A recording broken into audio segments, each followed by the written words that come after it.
Melatonin is one that people really turn to a lot of the time, especially older adults that are making less melatonin.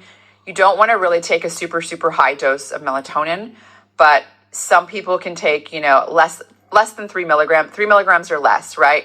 1 to 3 hours before bed. It works for some people. It doesn't work for everyone. It's certainly great when you're traveling and you have jet lag. That's a great time to take melatonin.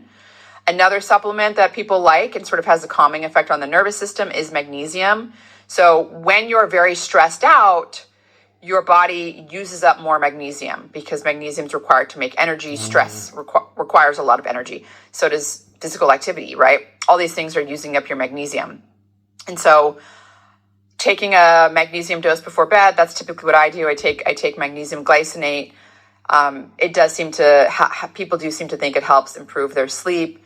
Also, L-theanine is another one that might be helpful. So I'm gonna get some. It's one of those calming amino acids. It's found in green tea. It doesn't really sedate you, but it kind of, people think it helps quiet the mental chatter. And so there was a 2025 review that actually analyzed 18 clinical trials, and they found very small but meaningful improvements in sleep latency and quality, especially if people had mild anxiety, if they took L-theanine. So the dose range was about 200 to 400 milligrams at night. And again, it does seem to help some people. Glycine is another big one. I've been hearing a lot of people actually come back and give me some comments on glycine and how if they take it about 30 minutes to an hour before bed, that their subjective sleep quality the next day is much better. Even if even their sleep tracking data seems to be improved, fewer nighttime awakenings as well.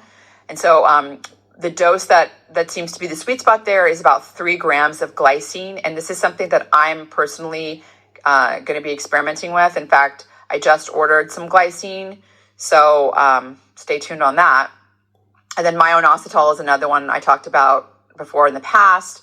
It's not a sleep aid as well, and it definitely doesn't have strong evidence as being a sleep aid, but it helps with some of those sort of mental chatter, and whether or not it's placebo or not, it seems to help me.